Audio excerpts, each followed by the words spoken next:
All right, everybody. Welcome to the SmarkTank Revolution, where we always kick out at 2. We are your hosts for the evening. Next to me is Donnie Wonderful. I am Joey Business. And this is our inaugural podcast. And we decided the best way to start it off would be right after Money in the Bank, otherwise known as What the Hell Did We Just Watch, Donnie? Listen, okay. Well, first of all, spoiler alerts for anyone that's listening to this. But realistically, by the time this gets put out, I mean, the results should be pretty well known. Yeah. What the hell happened? I mean, literally, this is, minutes after the main event. Yeah. Did anyone see Brock Lesnar coming out winning that?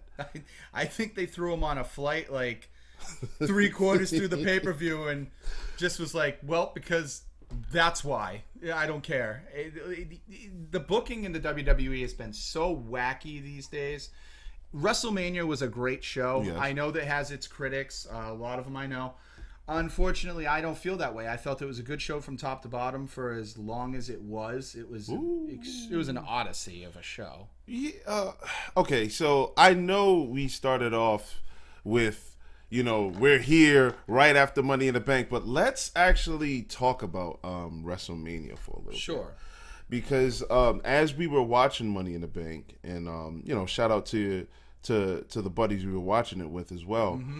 But one thing that I said, and it was pretty unanimous, was that the show was too damn long. Show is absolutely long. I mean, you could have cut the fat, but I mean, you can get that down to the show is long every Monday night too.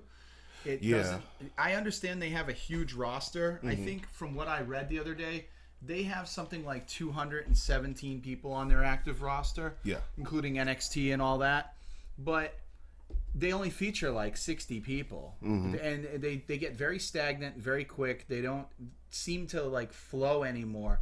So tonight was one of those weird, almost like a one-off show. Mm-hmm. To me, it felt like it was booked like a super house show, mm-hmm. with the exception of the ladder matches, because you're always going to get Money in the Bank ladder matches. But precisely, like AJ and Rollins, we were talking about it off camera, is a main event for any pay-per-view of any marquee value. It was a WrestleMania worthy main event. You're right. And I happen, for the people listening, whenever you listen to this, mm-hmm. I was on the road coming here. I was literally about I want to say about 40 miles away. Mm-hmm. And by the time I got here and joined, the camaraderie of brothers that we have here that was watching mm-hmm. Money in the Bank, they were already probably 75% done with the AJ Styles, Seth Rollins match. And I walked in to you saying, this match is great. Yeah. And just the last 7 minutes, when you got all the high spots and the close and the near falls, like even I said, damn, this is a great 7 minutes into this match. You're right. Like, to me, even you coming in missing 75% of the match, you still got a treat because you came into a 5-star match. Yes. It was incredible. Yes, and I felt that. But going back to WrestleMania for a second, mm-hmm. I kind of think that it's kind of like a great album. Like whatever your favorite album in whatever genre of music is, you can sequence it right. Mm. And so my problem is where you space the matches. What I used to call the death position used to be after the Undertaker match. Whatever, for a good 5 years. Like if anyone's wrestling after the Undertaker, whoever he's wrestling is pretty much dead. Yeah. And they used to throw, the divas in after that. Yeah, it would be the wake up. It basically would be the piss break, is what they refer to it as. Yeah, and no disrespect to the divas or anything. It's just my opinion. I thought WrestleMania was sequenced kind of weird and funny. Because it was high and low. I loved Kofi, and then I have an emotional attachment to Kurt Angle, mm-hmm. and I just thought that his match was kind of like at a weird spot on the show. Mm. But from what I saw today, coming in late, from Seth Rollins and AJ Styles on down, I kind of liked it. I kind of thought, having Kofi and Kevin Owens right after that, I thought it would be hard to top, but I think that's where you go. From what I saw, and I have to go back and watch it again. The last, I want to say, would you say I saw the last maybe like 35% of the show? Yeah, you saw 35% of the show. I was satisfied with that 35% of the show. I'll put it to you like that. Yeah, I mean, you just talked about albums and sequencing and things like that. I can get on board with it. So tonight I felt was sequenced wrong only because you don't want it to be completely formulaic, like you can predict it, but the title match should have been last because then that gives you the drama if there's going to be a cash-in or not. Ooh. You took that away by making the Money in the Bank ladder match last. You knew there was no possibility of a cash-in on this show. And, of course, we did get a cash-in with Bayley, which was really well done. I must say, I had some issues with the booking of the show. One, like I say, WWE, yeah, they're the top. But I really feel like you were talking about off camera, that AEW is going to slide in and start taking over some stuff because people are pissed. People are really tired of the stagnation that we're getting with the WWE. I mean, it's rinse, wash, repeat. Yeah. Monday Night Raw. Yeah. I mean, what do you think tomorrow night's going to be? For the 5th year in a row, we're going to get, ladies and gentlemen, my client, and he's done everything you can think of but he won the Royal Rumble, excuse me. So he's done everything, every accolade that they have for a heavyweight, right? He's done it. Yeah, and me personally, I was literally thinking about this a few nights ago. It got to the point where, sometimes, for all the listeners, I work late on weekends. Weekends and early parts of the weekday. So I may not get to Raw until maybe Tuesday. Right. But I find myself more fascinated with the promos rather than the matches. And I'm trying to figure out, when did that start? Because, I was watching wrestling in, the early 90s. And, of course, people in our age bracket, we brag about how good the Attitude Era was. Yep. But we watched everything in the Attitude Era. Yeah, we watched everything. The matches. Promos, the matches, everything. And there's some guys on the roster that can really, really, really go. But for some reason, like, if someone's holding the mic, I stop there first and watch the matches later. Yeah, no, I've always been enamored with talking. Again, that's why, hey, I'm doing a podcast. I like to hear voices. Yes.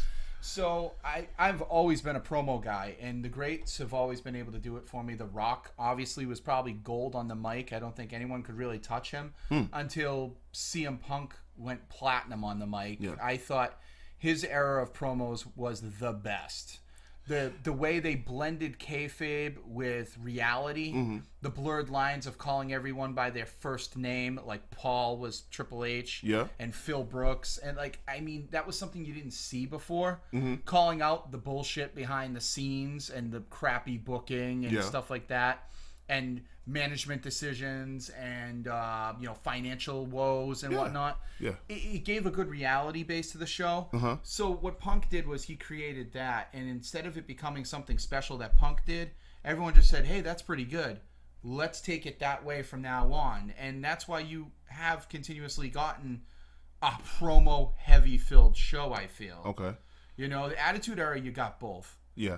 Now, if you look back in the Attitude Era, I'll be honest, there wasn't a lot of 5-star matches. People couldn't go like that.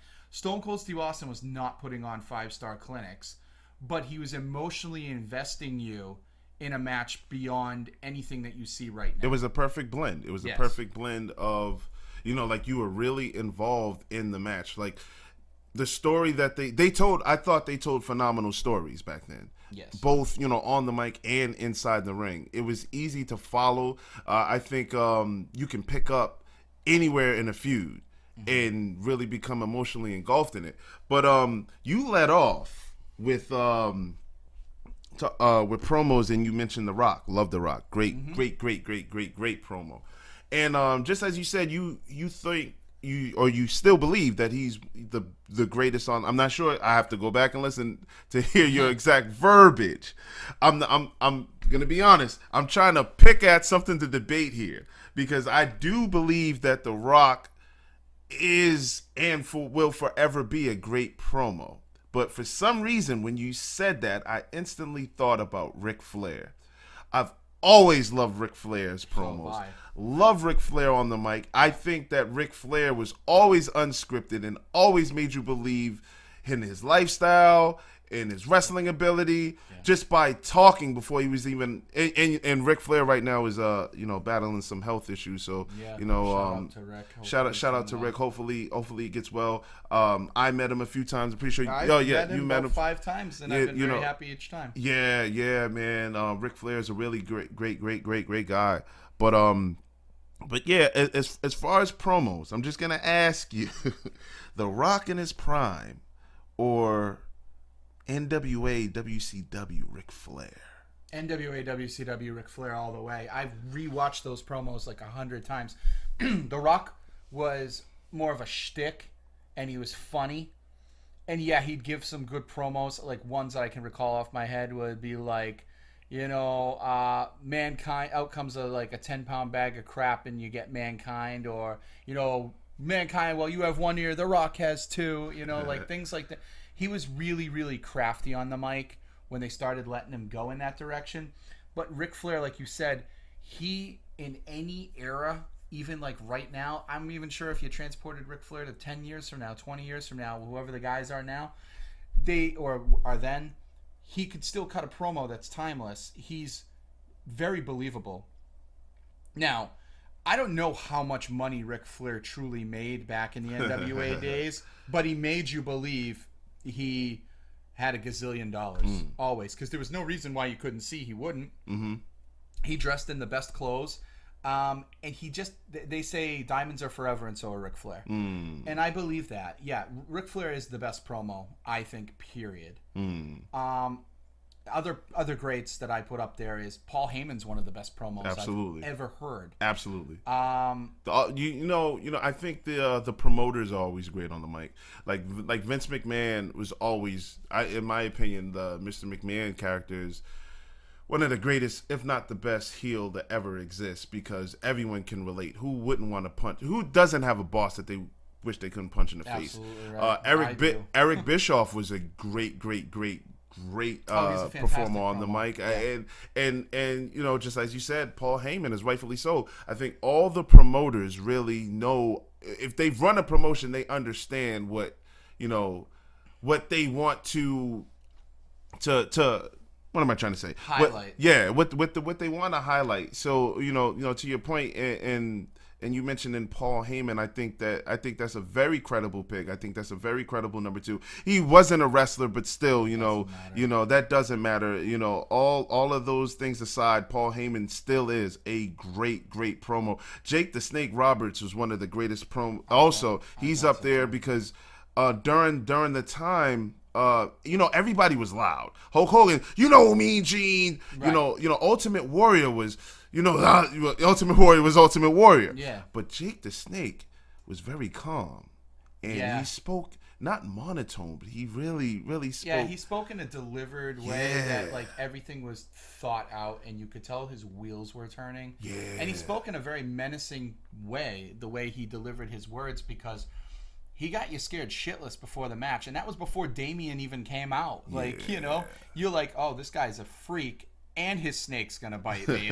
So it was tough. No, Paul Heyman could sell me on a match between a broomstick and a refrigerator. Neither one of them are gonna have a good work rate, but he could sell me on it. He's that believable. He paints pictures with words that are just they're incredible. You can see them. If I was blind, I'd be still excited for the Mania main events that Paul Heyman sells. I'm glad I brought up Paul Heyman. Shout out to me. Shout out to Joey Business. Joey Business would do that a lot. That's where it ends, though, right now. The booking has gotten to a diehard rut. Tonight we just saw, the spoiler we were trying to tell you is that the Money in the Bank's ladder match, the briefcase match for the men's, because now they've condensed it down to one ladder match each. It's not a SmackDown title ladder match or a Raw title ladder match. It's just one. It had a really weird motley crew of wrestlers tonight that just none of them you can buy as main eventers right now. You're just sitting there going, like it was, Randy Orton, yes, but it's rinse, wash, repeat. Baron freaking Corbin. I mean, I don't get what the deal is with him. They're so high on him for reasons that are just unknown. I can't figure it out. I liked him when he was the lone wolf, don't get me wrong. But his wrestling does not match his persona. He doesn't have the skill required. He really needs to go back down to NXT and rehash a little things. Just kind of like, and I don't think there's anything wrong with that. Like Nia Jax needs to go down to NXT and rework some stuff so she's not a botch machine. Ooh. Yeah, sorry if Nia's listening to this ever. But the truth of the matter is, so you have gold on the mic with Paul Heyman. Yes, sir. But it's time to move on. And I'm not saying move on from Paul Heyman. I'm saying move the fuck on from Brock Lesnar. Why are we getting Lesnar in the title picture again? That was the one saving grace of WrestleMania. That when the show opened, I said, okay, we're really going in a new direction. Yes. I believe I it. agree. The company opened up with a hot moment, a believable moment, because Rollins had to get the upper hand and really sneakily win the title. But then Paul and Brock were so pissed that they took their ball and went home. And they even announced it. They're like, well, we're going back. As soon as this is over, we're going back to UFC? Vegas. Yeah, Vegas. So that's their the ultimate appreciation. Yeah, the ultimate appreciation, right. So you're sitting there going, okay, we're not going to get the same old shit. Right. Brock is gone. Tonight we just got a month and a half later. We're right back to square one. Brock wins a briefcase for no reason.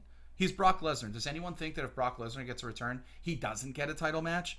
So why are you taking a briefcase, which is a potential builder? It's basically become what the IC title used to be in, or no, not the IC title. It becomes what the King of the Ring used to be. Gotcha. You knew who won the King of the Ring was the guy they were grooming next somewhere soon, right, for a championship for a main run. Contender run. Yeah. So when you get the Money in the Bank briefcase, other than a few short unmentionables that are weird, like Damian Sandow, who should have won.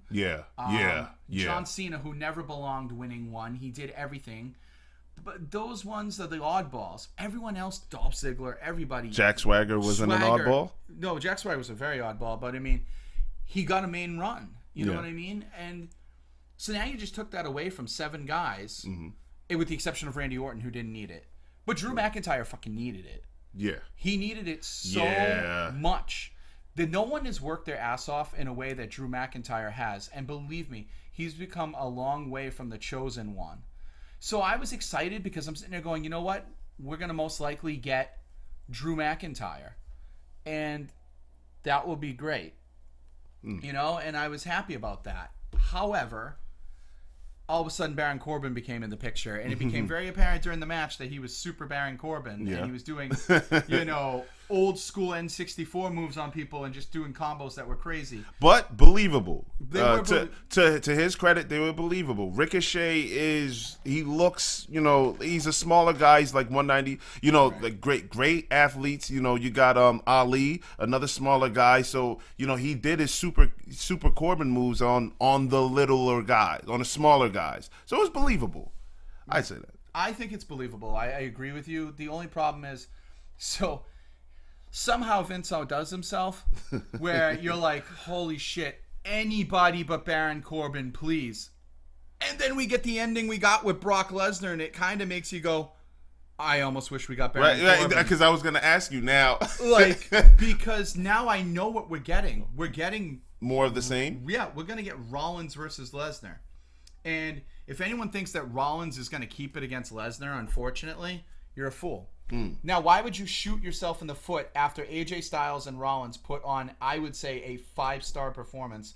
And that's not overselling it. I could even go to 6. They busted out moves I've never even seen. Really? Inverted moves. You have to see the whole match. It is the match of the year right now. So you go in that way, and you have a feud, and then they're just scraping. You can tell that this was just like they got magic going, and they need to, they need to just kind of continue that magic. Okay. I definitely respect that opinion.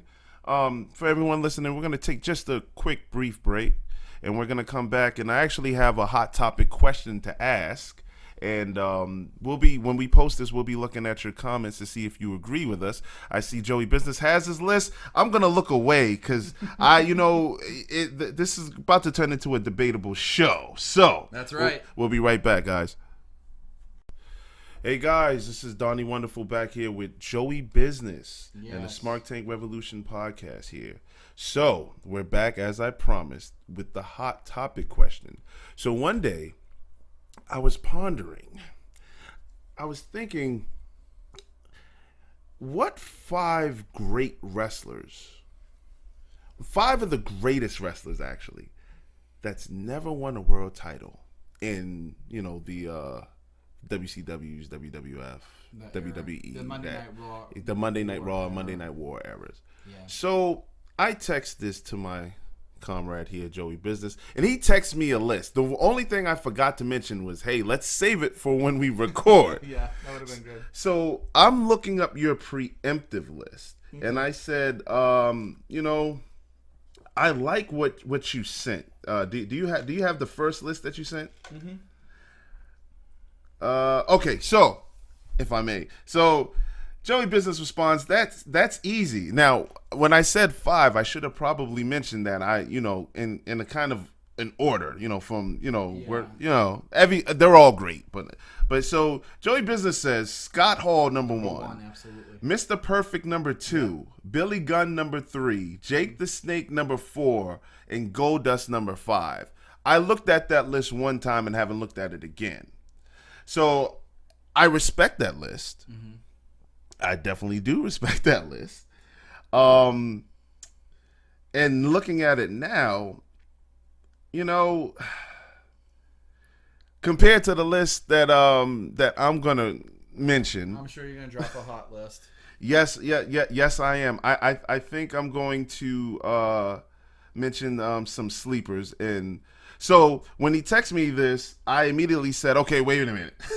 We can't reveal our list yet. So we're just going to keep this as, the preemptive one. Mm-hmm. And then, so our homework was to come up with another set. And my list is pretty much the same, though. I racked my brain.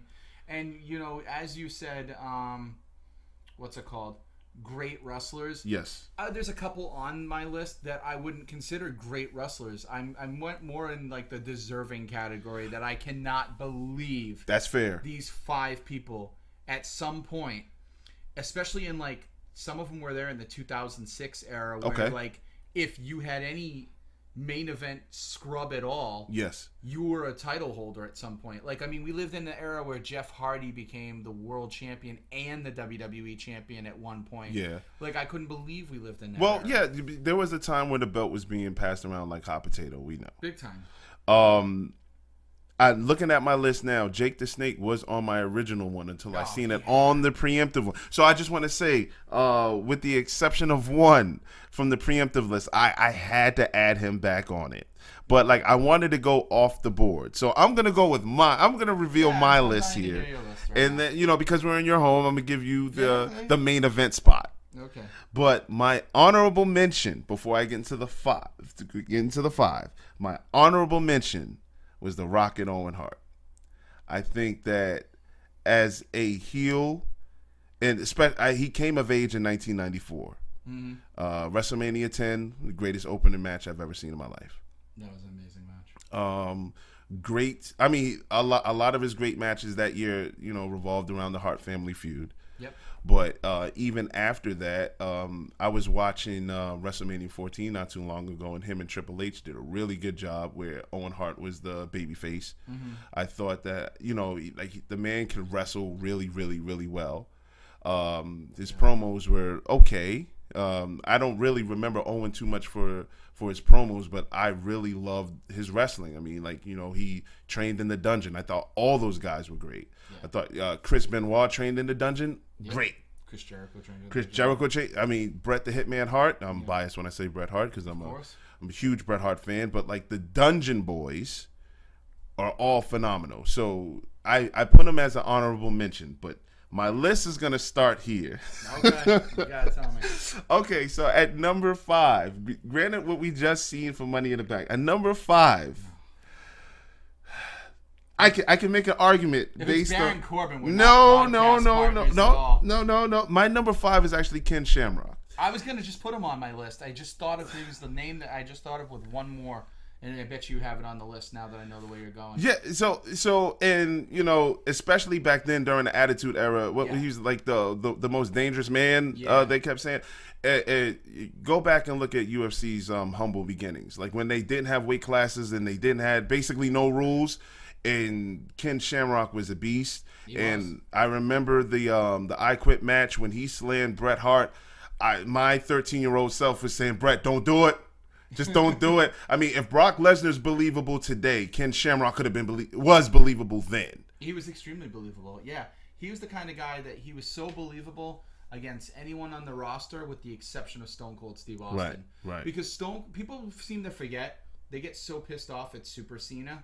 People seem to forget that Stone Cold Steve Austin was the original Super Cena. Yes. Like, you couldn't touch him. He could take you 16-on-1. Yes. You know what I mean? And then he'd whip China's ass for fun. And he just destroyed everyone. So I always thought that Shamrock was deserving of a one-on-one program with Steve Austin. Yeah. And I think it really should have played off of continuity. It should have been in 1998 when, after the Dude Love thing. Yep. Dude Love should have been a one-off. It shouldn't have been, a 3-time or 2-time pay-per-viewer. It should, and I love Mick Foley, but Dude Love should have been a one-off.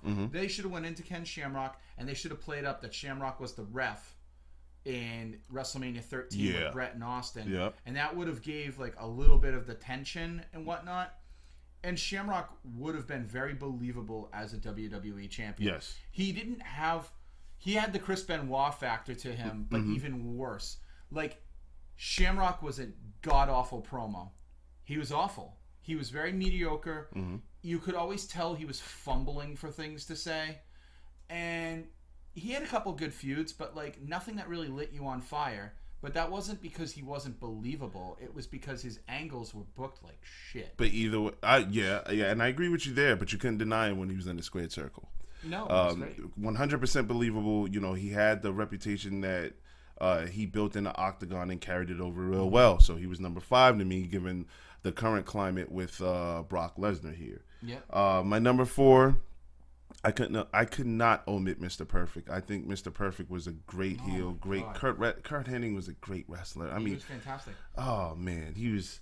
Kurt Hennig, man, that guy was Minnesota's finest. All of those guys are really good. Rick Rude was the WCW champ. Right.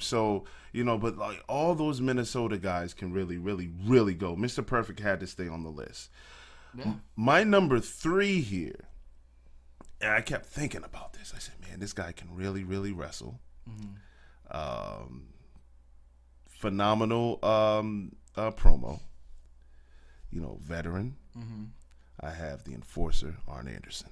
Really? That's a good one, too, because, if he was, when you live in a world where Dusty Rhodes was your NWA champion and he was your high-brand NWA champion, you look at why wasn't Arn Anderson ever at least given a run with the title? Correct. Even in a time frame where Ron Simmons became champ, and now nothing against Ron Simmons, but if you're gonna put him in Arn Anderson's book, you're out of your mind. He wasn't as good as Arn Anderson. Arn Anderson was an awesome promo. Yes, he was, and he was very imposing. Yes, very imposing. Yeah. So that Spinebuster was just freaking phenomenal. Great stuff. Yeah, no, wow, that you came up with some good ones that I did not think of. Okay, so my number 2. You dug real deep. I did. My number 2. When we were watching Money in the Bank, we made references to Kevin Owens and how athletic and nimble he was as a big man. My number 2 is Bam Bam Bigelow. I didn't put him on the list because I think he was ECW champion. Was he ECW champion? I don't know. Maybe someone would call me out on that. Maybe we'll have to go to the Google machine and cheat now. You know what? I'll leave it for the comments. Right. I could be wrong there, but I don't remember. I remember he was in the group with the franchise and Chris Candido. I've always remembered the franchise being the champion, not necessarily Bam Bam. He was? He was franchise. Franchise. Yeah, the franchise was. Yeah. So, all right. So, we're going to put an asterisk by Bam Bam Bigelow right now. But if he was never a champion, I'm pretty sure he deserves to be my number 2. Because my number 1, and even though I mentioned that Vince McMahon, the character Mr. McMahon, was the greatest heel ever, my number 1, simply because I loved him as a heel, the $1 Million Man, Ted DiBiase. Oh, what a great pick. Number 1, should have been champion. Not mad that he was never the WWF at the time champion, but that man should have been champion. My 5 with my honorable mention, Owen Hart. 5, Ken Shamrock. 4, Mr. Perfect. Number 3, Arn Anderson. Number 2, Bam Bam Bigelow with the asterisk. Someone will find out later whether or not he was the ECW champion. And my number 1, the $1 Million Man, Ted DiBiase, with Virgil in his corner. Now, everyone's got a price. And everyone's got a price. He bought you off on that one. He sure did. No, that was a really deserving list. Great promo. Yes. Awesome character. Good wrestling skill, too. Not perfect, but good wrestling skill. Now, Mr. Perfect was perfect wrestling skill. He was textbook. Like, his feud with Bret Hart was awesome. Their matches were stellar. So, I agree with everyone on your list. With the exception of, I will have to say, the only one I would have took off was Bam Bam Bigelow. You took off Bam Bam? Yeah, I liked Bam Bam. I just didn't see him anything above a mid-card. He had a great size. Great size to be champ. So I went with mostly Attitude Era, but so we're going to go in order here. All right, so my number 5. Wait, do you have an honorable mention? My honorable mention? Yes, I do. I came up with it while we were talking. The British Bulldog would have been my honorable mention. Okay. Not Gene construction boot wearing Bulldog from the SmackDown era in '99, which was atrocious. But I'm talking like one night only era with Shawn Michaels feuding. Okay. European title British Bulldog. Okay. One, he was a dynamo in the ring. Yes. He had a decent promo, but he had a size and a believability to him that in today's climate of wrestlers, if he was still around today and in fantastic shape, not age, he would have been a champion already. I have no doubt that. And most of these people on the list, I feel like if they were still wrestling today, would have got their due eventually, because pretty much anyone other than newcomers has got that title at one point or another. Your British Bulldog is the champion as a heel or a babyface? Oh, definitely. I would have put him as a babyface. Okay. Yeah, not a heel. I didn't think he was a good heel. I never really thought. I thought he was a serviceable heel. He was a terrible lackey. I didn't like him as a lackey.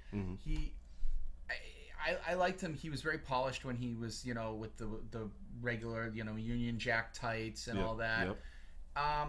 He was kind of like a Union Jack version of Lex Luger. And the only reason Lex Luger didn't make my list is because he was WCW champion more than once. Yeah, absolutely. Yeah. But I would have put him on there if he wasn't, for sure. So, yeah, Bulldog's my number 5. My honorable mention. Good honorable mention. My number 5, and I'm super shocked because the way he was booked that year, when he won the 1998 King of the Ring, I thought for sure, no way around it, we were going to get a Billy Gunn run as WWF champion. Yeah. I just thought there was no way around it because he was billed as the best pure athlete in the WWE. They were always calling him, the best pure athlete. Yeah. He had the look. Yes, he did. He had the worst theme music, but if you gave him good theme music, he was a really good mat technician. He had a charisma to him. He was good as a group, and he was good singularly. Yeah. So I think Billy Gunn would have absolutely been my number 5, and I still think if Billy Gunn was around today, other than being, the what's it called, what is he, broadcaster for AEW, or he's producer or something like that? Something like that. He's something backstage. I think he would have definitely got a run in the SmackDown era of 2006 where people were just tossing it around. If he split from Billy and Chuck long enough, he would have got a run. So that's that one. Good number 5. Yeah, my number 4 would have been Goldust. With all the heat and the difference that character had, that character is so unique even to today because so many people have pulled from the Goldust hat. Like, even with the face painting and stuff. Like, even Chris Jericho at a point has pulled from, like, the Goldust style. You look at Velveteen Dream right now, who's one of the most successful characters on the NXT roster and one of my personal favorites. Yep. He pulls very, very deep from Goldust's repertoire. Just updates it into a new fashion. Well, I like it. Gives it more of a Prince vibe, but Yeah. I really dig him. Yeah. Goldust is awesome on the mic. Yes, he is. He was a good, like, ambiguous character. Like, he really should have got a run, a golden run with the title. They could have done so many visuals. They could have done, you know, he would have had to be with Marlena when he got the title. Okay. He would have had to be a heel. And he would have been a really dark heel. So during his Bazaar. Yeah, during the Bazaar, okay. Not during the Luna Fajan and like the artist formerly known as weird lingerie wearing Goldust. I'm glad you left him on there because like I was strongly considering putting him on there. You know, as you know, Dustin Rhodes, right. Goldust, Dustin Rhodes, great wrestler. Like 6'5", like you know he looks like a champion. He can really go. That's a. I'm glad you kept him on the list. He can still go. He can still go. He's going to be semi-main eventing with Cody next week on AEW's inaugural pay-per-view. Yeah, and that's a great choice because he's 50 years old. He's shredded in his best shape. The man kept getting better in the ring. In a world and in a sport and a business where people get deteriorated. He's like Tom Brady. Now, I'm not saying he's Tom Brady because we're all Tom Brady biased fans here. Absolutely. But what I'm saying is his ring skill kept elevating. It's never gotten worse. It's just gotten better. Yeah. He added more to his repertoire. Yeah. He got way more polished. Yep. He got leaner, faster. I mean, he's just a great mind. He's a good hand. He's also, you know, he's a veteran. Yeah. So you know you're going to be working with somebody safe. I think he absolutely could have got a small, short run with the title. Most of these guys on my list, well, I would have gave them like 2-3 month runs. Okay. They would have been like courtesy runs. Okay. You know, like, okay. Hey, thank you for being here for so long. Here's your little chip on top. You know what I mean? So he's definitely my number 4. Okay. My number 3, which is extremely shocking that I don't know how he never was, is Jake the Snake Roberts. Is my number 3 because, one, he had a character that when he was done right, he rivaled the mystique of The Undertaker. Yeah. He was believable. Yeah. And he made you believe the DDT, which is a regular move in every match nowadays, was the thing that was going to put you out. Like, his DDT would put you out because it was his DDT and the way he performed it. He performed in such a simple style that he was so good. The only person I've seen invoke Jake Roberts is when Dean Ambrose came in originally. Not the Lunatic Fringe, but when he came in FCW. Dean Ambrose moved in that weird squirrely type way. He had the Jake Roberts way of giving a promo, the very like, you know, like he delivered it in like almost like a Captain Spaulding from like, you know, the Rob Zombie movies. Like, Dean Ambrose is the only successor to Jake the Snake Roberts. I only think Jake Roberts was never a title holder. Personally, in my belief, it wasn't because of his wrestling ability. It wasn't because he wasn't believable. I think it was because of what he did outside the personal ring. demons? His personal demons, his addiction problems. He was such a risk for them in so many ways. There were times where he just no-showed shows. I don't think even then Vince was willing to say, hey, I'm going to give you our top slot. But I would have loved to have seen Jake Roberts versus Hulk Hogan. Yeah. Program. There was a segment we got where... Sergeant Slaughter. I mean, come on, you're going to tell me we had Sergeant Slaughter as WWF champion. Yeah. Remember that. Yeah, you know, they worked a hot angle at the time. The propaganda angle, yeah. But I remember there was I may have to go YouTube it, but there was a segment where Jake the Snake did DDT Hulk Hogan, and the fans are chanting DDT. Right. It's you won't find that on the network. We'll have to YouTube that. But yeah, Jake the Snake at your, what's that, number 3? Jake the Snake was my number 3. Good stuff. My number 2, he was very close to being my number 1. Ooh. He's on your list too, is Mr. Perfect. Yes. I have no idea. Yes. Awesome promo. Just the wrestling looks like it came out of a textbook for wrestling. It looks like how Dolph Ziggler is these days. Dolph Ziggler to me is like watching a video game wrestle. Yeah. He's so crisp, so unbelievably accurate. Mr. Perfect was that. His Perfect Plex, no one's done the Perfect Plex the same way. Just little things like chops, arm drags, things like that. What about the holds. overselling, though? For overselling? Because, I mean, if you chop Mr. Perfect, I mean, he's flying over to the front row. Right. No, I mean, he did oversell. I mean, yeah, his offense was perfect. Pardon the pun.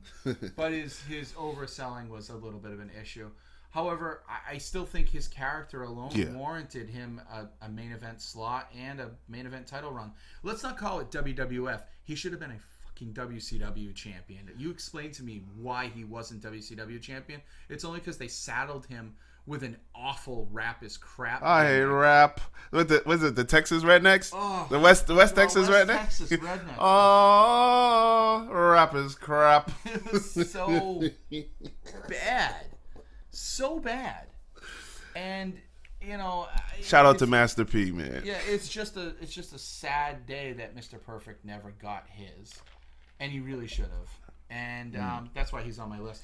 My number one, I'm so shocked, isn't on your list. To me, I think he's an undoubtable number one. Scott Hall, Razor Ramon. You explain to me why he wasn't both WWE or WWF and WCW champion. The latter would have been WCW champion, was a no-brainer. Right. The former, he was so hot as Razor Ramon. Yeah. He should have been. And I think that's why, because I distinctly differentiate Scott Hall and Razor Ramon. I do too. They're two different wrestlers and people to me. So, and that's kind of with me with the Gold Dust and Dustin Rhodes. But if I had to pair him into one, Scott Hall, Razor Ramon, I would have loved to see him as. I mean, I loved Razor Ramon. Come on, Chico. I loved Razor Ramon. Yeah. I loved Scott Hall too, but I really loved the outsider angle, and I love the outlaw. You know, like, oh, we don't know if these guys are still in WWF. You know, like, what are they doing here? I love that angle. I don't know, man. I respect him for being your number one. Well, the reason why I do, he physically imposing. He's got the height. He had the build. Remember, and you know, he undoubtedly towered over just about everyone except for the Undertaker. Yeah. In the pre-Attitude Era. Yeah. And in the NWO era, he was physically imposing to everyone that wasn't the Giant or Goldberg. Yeah. He was unbelievable. Or Kevin Nash, right. He was a better wrestler than Kevin Nash has ever been.